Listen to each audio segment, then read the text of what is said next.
Hello everybody and welcome back to Across the Line. Once again, you're joined with me, Tom, and my co-host, Zack. Hello.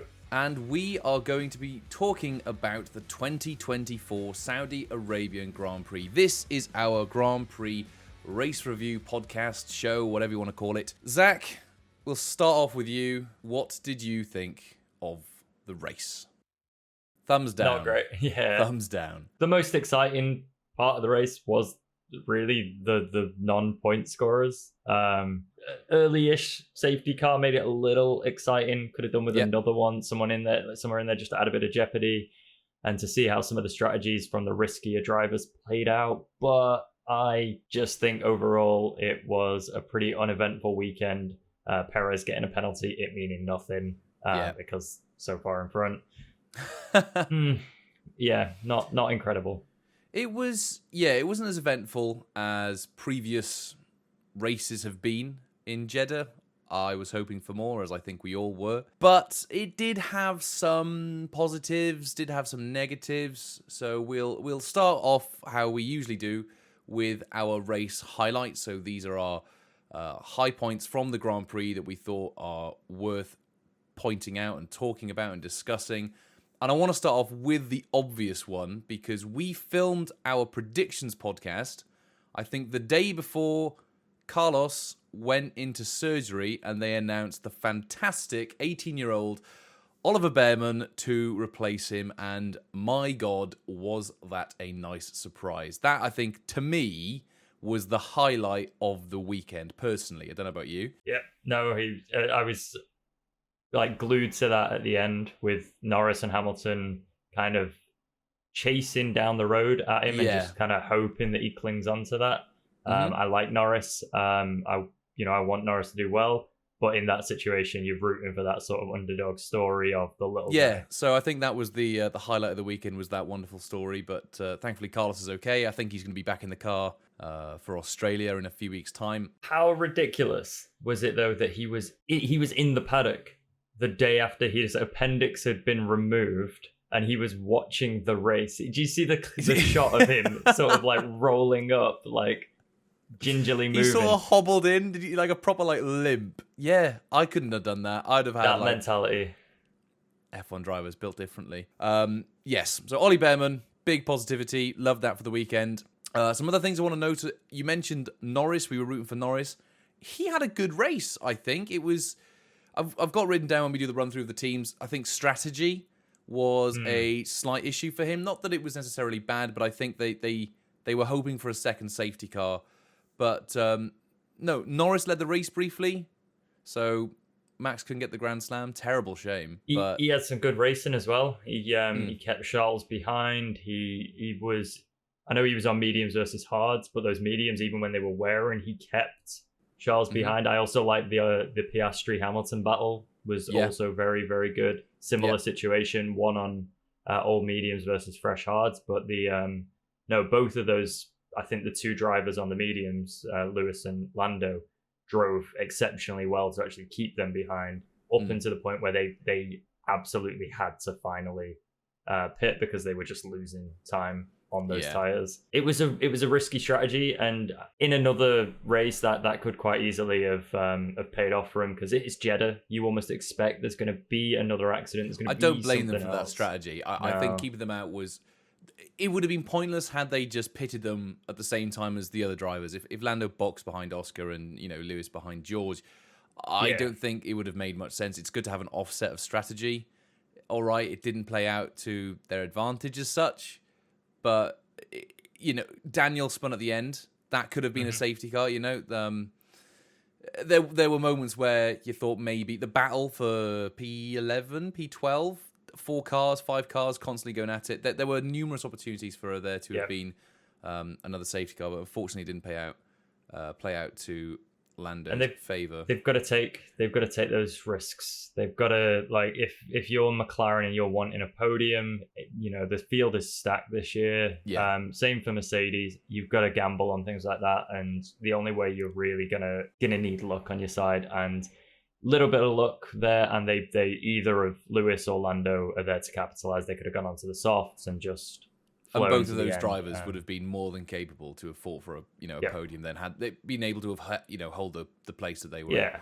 and you So, saw it with Lewis in that race, that when it first happened, he wasn't so keen on the call, but by the end of the race, he was thinking, "No, this is right." So his radio messages were in favor of. So I think it was a risky call, but if you are going to get the rewards of the steps, you've got to take things like that every now and then. Other points that I've written as highlights: the Haas scored points for the first time this season. Fantastic. That was good for them. They also scored points last year. They got 10th last year with Magnussen and Hulkenberg getting points this year. I don't know if their strategy was to let Magnussen get like 20 odd seconds worth of penalties, but it worked out in their favor, I suppose. Just feed one to the Lions and let the other one get away scot-free. I mean, I was literally thinking that in the race. It's like, if you're one of the lower teams on the sort of like street circuits, could you just actually try that from the get-go? Dependent on qualifying position, of course, but yeah. The field, we've said numerous times, or I've said numerous times, is so tight this year. The sort of mid to bottom pack, it's going to be so hard for them to get points. 1 point for Haas is going to be huge for them. So I think those sort of strategies that you mention will be key in order for them to get championship position. Because at the end of the day, that 1 point is worth millions, exactly. So kudos to Haas. Magnussen taking one from the team. I commend it. I think it's fantastic. Low points for the Grand Prix. I have written down Max dominance. Now, I know it's not necessarily a bad thing. Red Bull have built a fantastic car. Max is on top form. Make no judgment about it. The dude is doing bits right now. He's just broken his own record for most consecutive wins. He's about to break it again, I think. He's done 9 in a row now. Anyway, 18 seconds was the gap between the Red Bull of him to the Ferrari of Charles in P3. That is a huge gap for all the teams. I mean, that's only third place, and that's Ferrari. Mercedes, McLaren, they've got a mountain to climb. It was only as close as that because Max ran into that Magnussen train at the end. He kind of got caught with the back markers.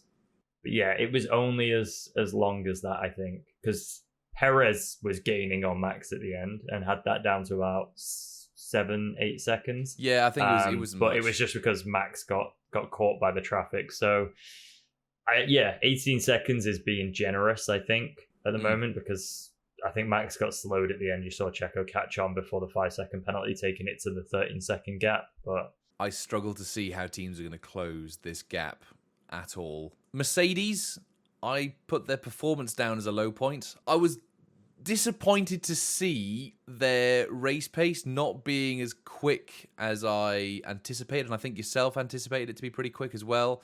There was a shot towards lap 40-something or other, towards the end of the race, and it was Hamilton gaining on Lando, and you could see coming into turn 1 and turn 2, Lewis was right on his tail. He was really fast down the straight, right on his backside, right up on his gearbox, and then you sort of went into sector 1 where the fast twisties, and the speed difference between the two cars visually looked quite jarring. And it was, disappointing to see. I was really hoping that they'd be quicker, but it seems that high-speed performance isn't that car's forte. When you were talking about Mercedes' lack of race pace, I actually didn't think you were going to talk about Hamilton. I thought you were going to talk about Russell not being able to catch the Aston Martin of Alonso. He could not catch him. He was behind him. That's pretty true. much since the safety car. P5. He couldn't catch the Aston. That's a very good point. I didn't think of that. Yeah, it was. I was expecting that to happen early after the sort of safety car. After they're both on their hards, I was thinking, okay, Russell's going to get Alonso early-ish, and they didn't cut to that too much to show, because it wasn't much of a defensive battle. He kept him outside of DRS range. So Russell really wasn't gaining enough on Alonso. There was at one point where he had a little bite, but then he just kept behind him. So that Aston it wasn't an Alonso masterclass. It was just simply that George couldn't catch him. That Aston had good long run pace, better than that of the Mercedes. And this is what I mean. we can't judge where the standings necessarily are with these sort of three teams. I think we can say that Red Bull's still top, and I'd say Ferrari in second. But the Mercedes, Aston, McLaren trio, those three are really interesting to see how that's going to develop. So yeah, let's jump on to the Constructors' Championship. Let's start at the bottom. We'll start with 10th place. So after 2 races, Alpine are still at the bottom. Last year, they scored points at this Grand Prix. Let me just double check. I think they scored points by coming 8th and 9th. You're going to change that sentence. It'll be last year Alpine scored points. This year, not so much. Yes, I could have just said that. Yeah, of course. So on the formation lap, immediately there were issues. Gasly radioing in to say that I think his gearbox is gone or he's having an engine issue. And then very few laps into the race, they just quietly retired him. I don't think they actually said much in commentary on the TV about it. It was just he was racing in 20th and then he was out. So not great for him. Ocon, we mentioned, was in the mix of a battle for P14, 13. He was fighting for something. He probably benefited from the fact that because the cars were bunched up. Because I think in terms of just pace, that car does not have a lot. No. With everyone bunched up, it gives him more of a chance to actually go for an overtake. Yeah. Because Magnussen was slowing everyone down to about Alpine's pace. So it allowed him to join the fight. I think if it wasn't for that train, I do think Ocon doesn't finish as high as he does. I think he benefited almost from Magnussen, despite them, again, scoring no points. Yeah. My favourite Alpine fact of the weekend, I don't know if you know this, I don't know if any of our listeners or viewers know this. These cars are an evolution from what they had of last year. And obviously there's been 12 months since we last raced in Jeddah. So that's 12 months of development. Now, the qualifying times you would have expected to have gotten faster. They were 4/10 slower this year than what they were last year. They were somehow slower in a newer car. I don't know how that happens. I don't know how you managed to go backwards. I haven't actually checked for the other teams, so I could be making myself look like a right tit now, just saying that. All slower. They're all 4/10 slower. But I know Alpine were 4/10 slower than that of their lap time last year, so not a good weekend overall for them. 9th in the Constructors, though, is currently RB. No points, which was a shame, because I think Tsunoda's quali pace was pretty good. I don't know if you'll agree with that. P9, I think, was a solid performance. And yeah, Daniel Ricciardo just had a bit of a stinker. I was really hoping for more from him. And I'm worried that this performance is going to continue. Because we saw something like this happen at McLaren, didn't we? Yeah, he seems like a confidence driver. And usually when he's having a bit of pressure put on him and he's having a few bad races, I think he actually struggles to get back into that headspace. Whereas there was that period where he didn't have a team. He was the third driver for Red Bull, and when he got in that Red Bull, despite a spin, he was fast. He was fast when he tested that Red Bull. Yeah. And I think that was him being able to mentally reset and go, right, I'm confident again. I'm feeling good. But then I think as soon as he's feeling a little bit stressed and a little bit of pressure, I think he starts to make mistakes and overthink his driving. And his driving is very much based on risking it and not last thinking. The late breakers. That's sort of been his characterization in the sport. But a question I'm going to ask you and to our viewers as well: the current way that Ricciardo is performing, do you think A, he will be there next year, and B, does that Red Bull seat have his name on it at all?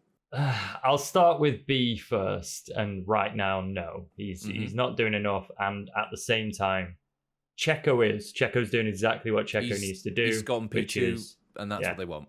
Just finish behind Max, just one place behind Max. You're great. That's it. That's all we need from you.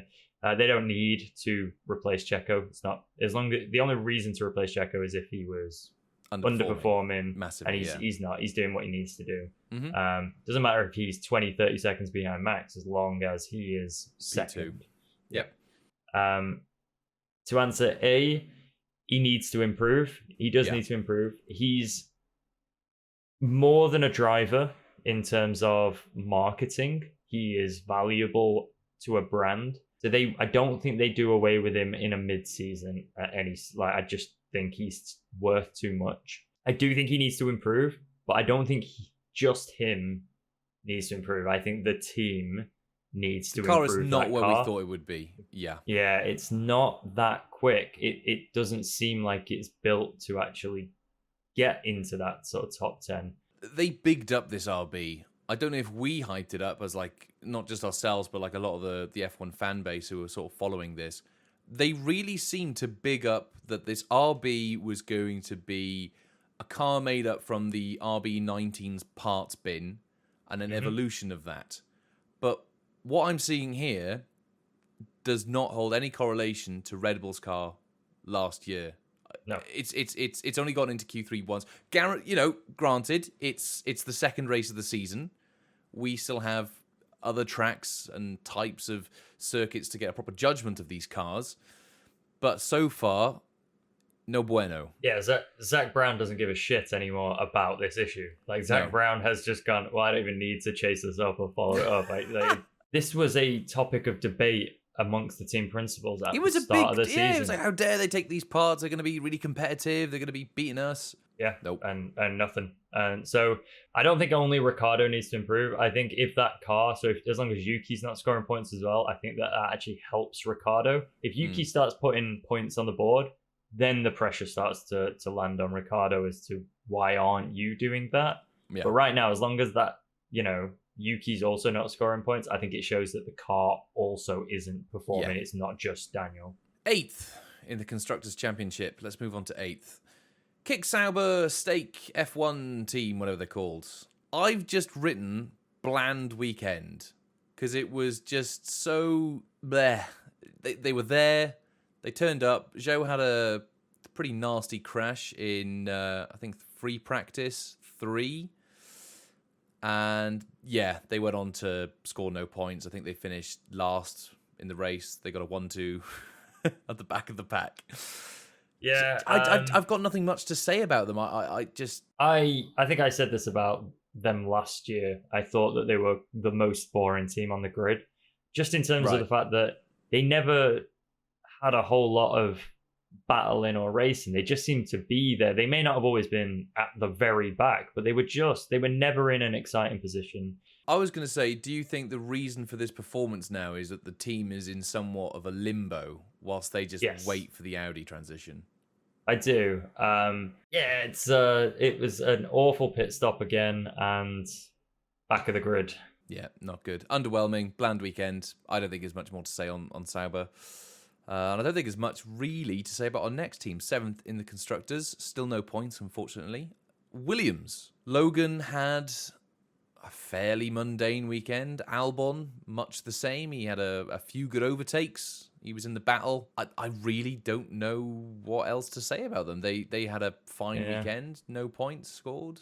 I thought Albon did well considering the situation he was in. Stuck in that pack again.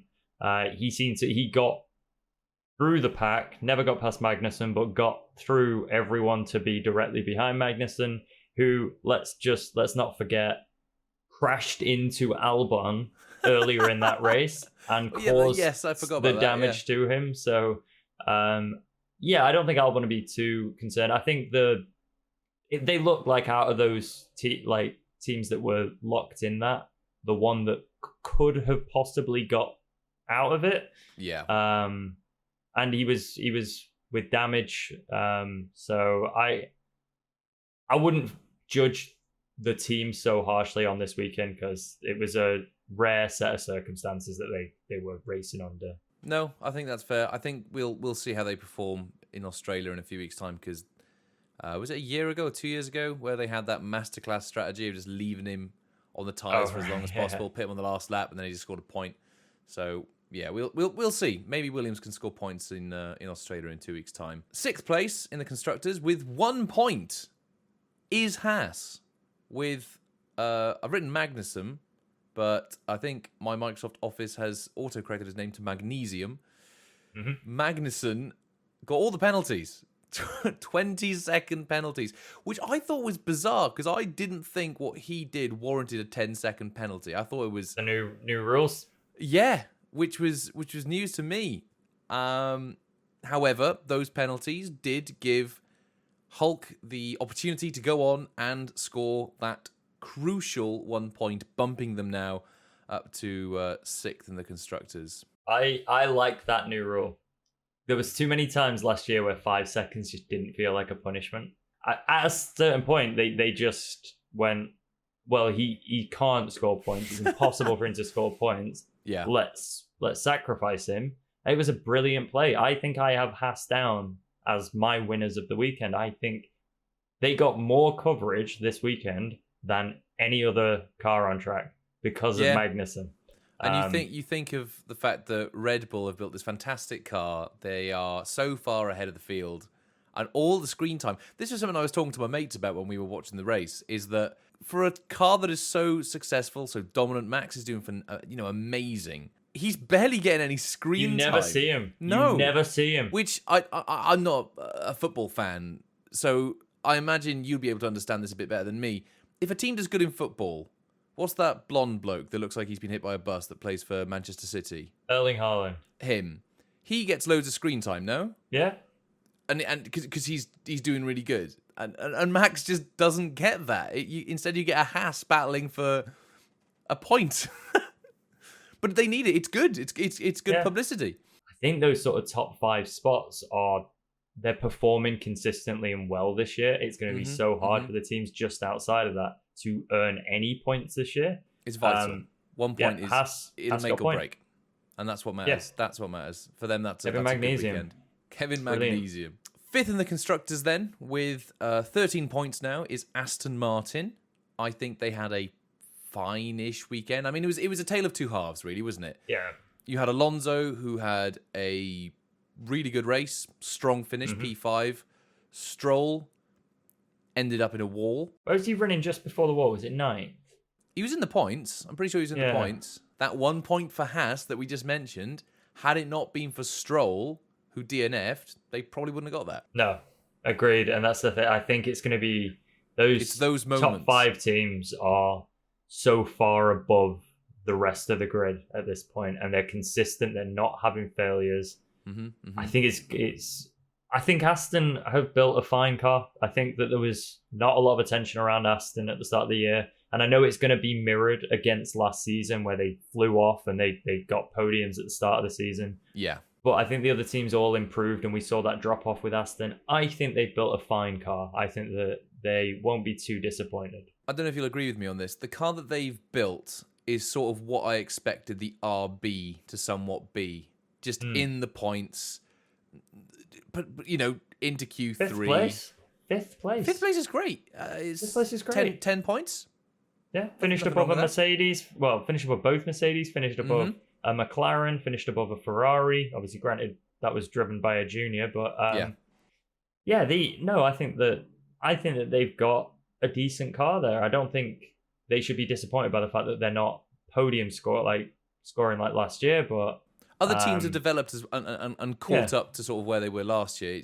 They dropped off. They dropped off a cliff last year. So to be where they are, brilliant. Exactly. So I think good weekend for Aston. I don't think there's too much more to say on that other than what we've already mentioned, which brings us on to 4th in the constructors, 26 points. So 4th, Mercedes. They've dropped down 1 place. They were 3rd last week. They're now in 4th. 26 points. I think the car wasn't great. Lewis was lucky to get into Q3. Didn't look all that comfortable in the high speeds. Looked like a bit of a handful, but it was quick down the straights. But they gave us a good race. We got to see a decent race. I say we. Lewis gave us some good entertainment with that of Oscar and Lando. It was nice to see those cars battling it out. Yeah, and safety car later in the race. If there's a safety car later in the race, 100%. Yeah. Lewis benefits massively off staying out because he drove a phenomenal race. Like they were past the point. They went long on those mediums. He shouldn't have been able to keep Oscar behind as long as he did. I think defensively he was absolutely fantastic in that race. and has just a little bit of luck for Mercedes and a safety car, a spin, just anything. All and it needed. Lewis is well up there, and possibly even at that point challenging for a podium. Maybe a little bit. Well, he was running back. P3 at one point. So had something happened there, a red flag or something, he would have been in a better position when the race restarted.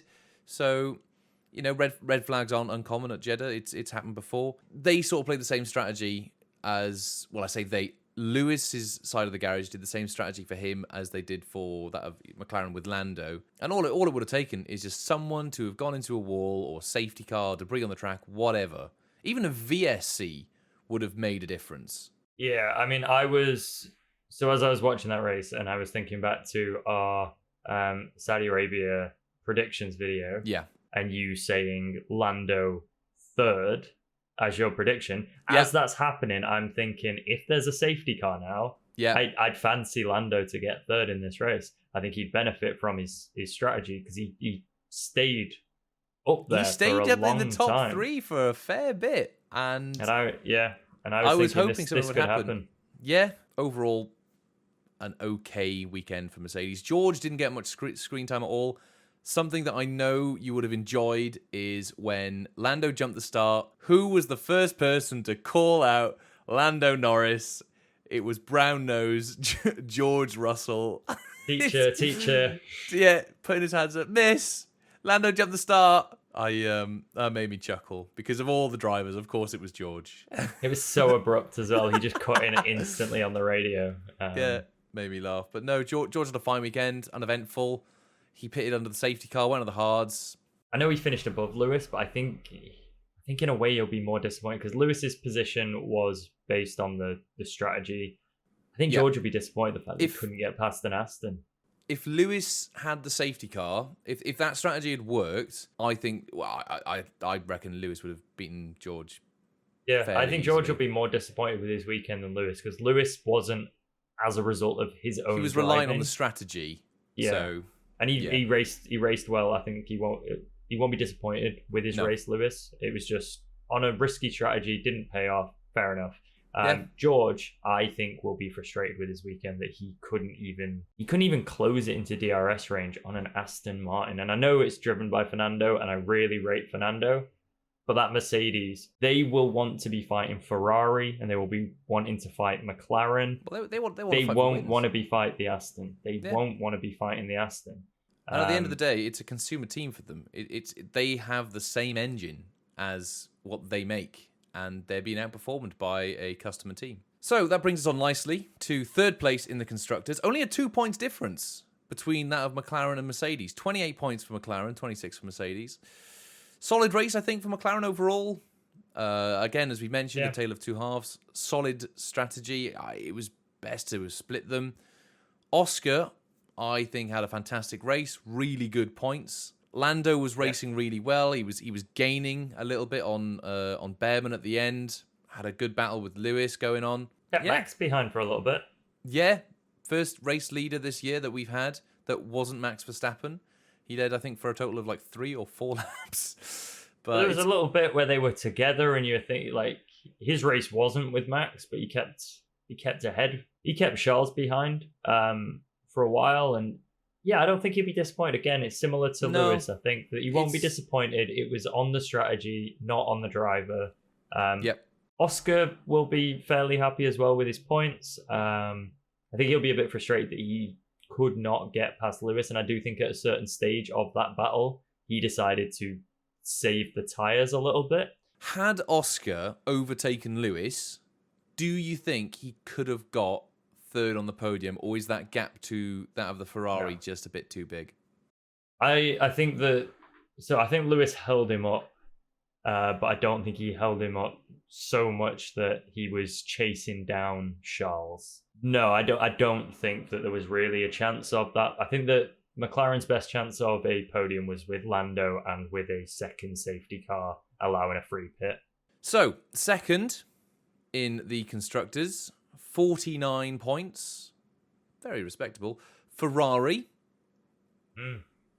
They had a surprising weekend. I don't think any of us were expecting a replacement of Carlos this early. We thought the next Brit in that Ferrari was going to be Lewis, but no, that has been changed because Oliver Behrman, who got it on pole for F2, had a wild weekend, and I think a lot of eyes in the paddock have been opened by just seeing some fresh talent on the grid. Can you imagine how crazy it would have been in our Jeddah predictions video if one of us had predicted that Carlos was going to get appendicitis and miss the race? I think if one of us guessed that for the news story of the weekend, because it's not unheard of. It happened to Albon in 2022.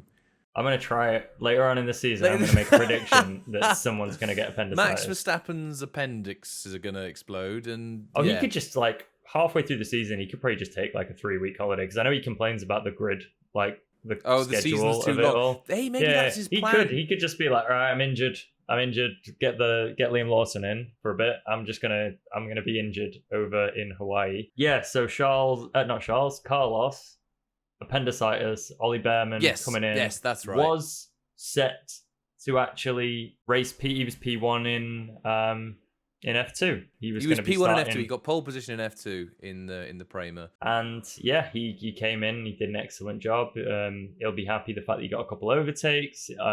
He was able just to keep pace at the end, hold off Lando and Lewis, who I know he was a little bit worried about because he was on the team radio asking their pace, how far back they were. Very professional as soon as that race was finished. Not a scream, not a woo, just I think we could have done a bit better there, guy. He was just so... This is an 18-year-old driving a Ferrari.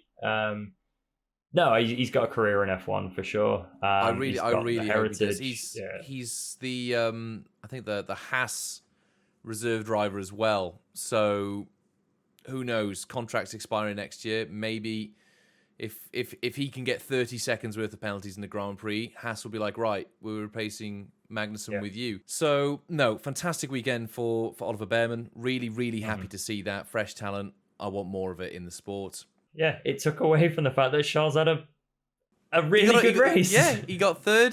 Charles got third, but barely anyone spoke about it. And I mean, all right, he's been in the sport now for a good few years, so he's used to the odd podium, is Charles. I don't think there's much else really to say about Ferrari. That the main story was Ollie Behrman. So, and that brings us on finally to first place in the Constructors' Championship with 87 points, 2 races in. They could have got 88. I'm just saying. They could have got 88. They didn't get fastest lap this weekend. So terrible performance from Red Bull. Absolutely awful. Really disappointed. Yeah, I was expecting more from them. But 87 points for Red Bull Racing. In my notes, I've just written down again, unstoppable and bulletproof. Because Max and that Red Bull is a match made in heaven. I can't remember Vettel or Lewis ever having this level of just sheer dominance. And whilst it can be boring for a lot of us, it's got to be admired how well he is performing at the moment. Yeah, I mean, Vettel won championships on the last race of the season. He got his 4 world championships back to back, but even then, some of them were down to the wire. Yeah, and that's the thing. Like, I know that was seen and often talked back as a period of dominance. Yeah. Not dominance, though. It was a close fought battle. They just happened to come out on top.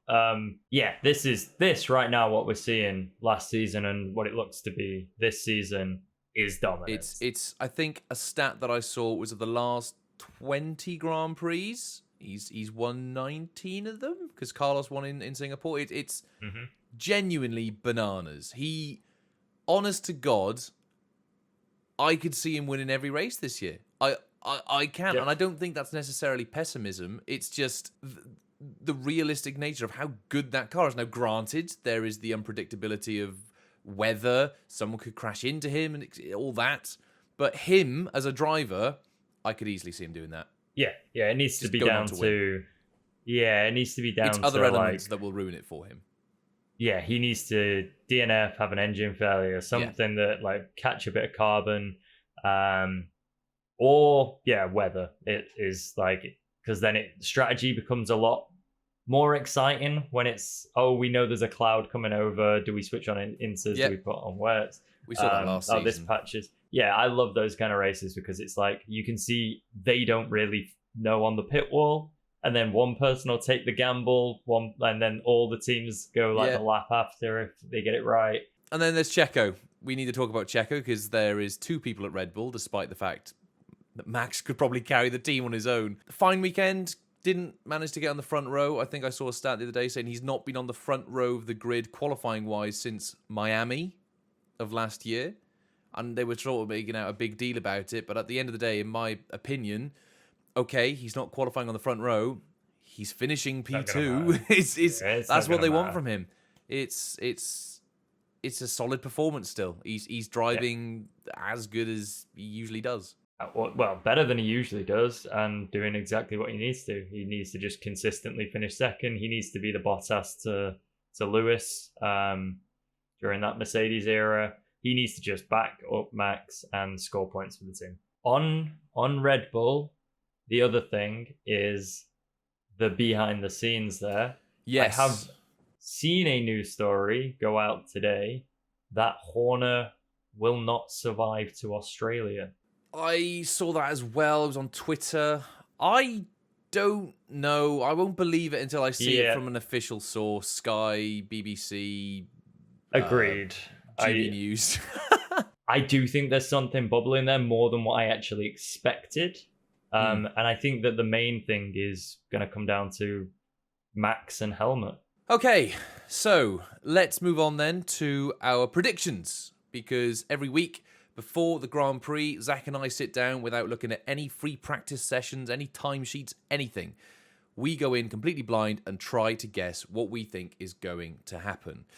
So, we predicted for the pole position of the race, I believe we both said Max Verstappen. We did. And we did. I'm pretty sure he got it. Just. Next up then, we have the podium. So we predicted Max pole. We predicted Max to go on to win. Look at us go. Aren't we clever? Yep. I said Perez P2. Yeah, I also said Perez P2. We both got. I said Lando third. He didn't. And I said Russell third, which he didn't. So, again, it's funny how we managed to get the top 2 correct. Consistently. I know. We're good at this. Biggest winner of the weekend. Who did you say? I said Mercedes. No, I don't think I could give that one to you. I said Lando Norris. I don't think I can give that one to you. No, I can't argue for that one. Biggest losers or loser, I put down Logan Sargent. I put Alpine, and I'm gonna back myself on that one by the fact that Gasly was first out of that race. Ocon scored no points. They're still back of the constructors. Logan had a uneventful weekend. He had a little incident during practice, but qualifying was relatively clean, as was the race. Alpine did have a much worse weekend, so no, I can't disagree with you on that. I will happily give you the point to Alpine for the biggest loser. It's a safe point to gain, isn't it? It's a safe point to gain. News story of the weekend. I put down Jerry to be holding hands with Horner. I put that down as a headline. She was there, and she was wearing white, which I said she was going to be. Yeah, there's a picture of her there. I didn't hear much about her being there. Well, that just goes to show how big of a news story headline it was. So that was very much wrong. Yours was... Jos Verstappen being a weird little man, that's right. Yeah. He wasn't there. He didn't really do much. I thought he'd just cause some drama behind the scenes, and he didn't. No, that's a shame. It was, I think... Back with a bang in Australia, I think. I'd say the biggest news story of the weekend was Ollie Behrman. I think that was... easily the biggest story, which none of us could have predicted, because we didn't know Carlos was ill until the day of the media pen, the first day they had like the driver's briefing, so we didn't know. I think the other one that would be a contender for news story of the week is the bubble over of Red Bull again. I think those are the 2 biggest stories of the weekend. Yeah. The yes/no questions, we asked ourselves if there was going to be a safety car. We both rather predictably said yes, and the answer was indeed yes. 1 point. Number of DNFs. You said 3, and I was like, 3. oh, I'm going to stick with 3, and I wanted to go to 2. I wish I blooming did, because it was only 2 DNFs for the Grand Prix, which were that of Stroll and Gasly. These cars, fairly bulletproof so far. Gasly being the only sort of one to have a mechanical failure, and Stroll just crashed. All the others finished without issue. So, Australia... Limited pits as well. Not having to come in. They're going long. Exactly. So, who knows? Australia last year, most red flags of any Grand Prix ever, of 3. Not going to happen. And the Alpines came together as well, so maybe Alpine can have a better weekend this year than they did last year. So there we go. Those are our predictions. I think we did pretty good. I think you beat me this week. I think you've got... I think I've got 6 points. 6 points, because you've got biggest loser...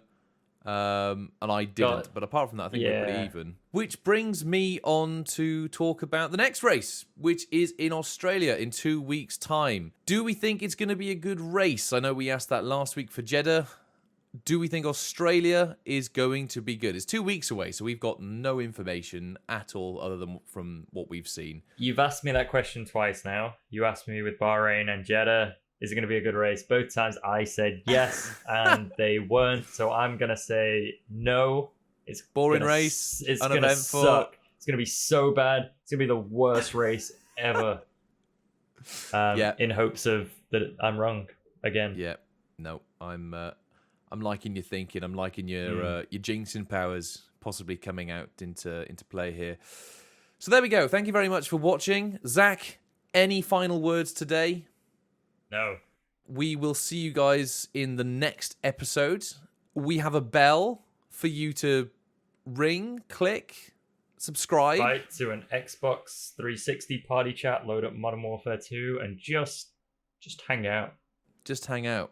Just do that with the bell, because he gets lonely. But yes, thank you very much for watching. Thank you very much for the continued support on our latest episodes as well. So we hope to see you guys in the next episode in a few days' time. But until then, goodbye.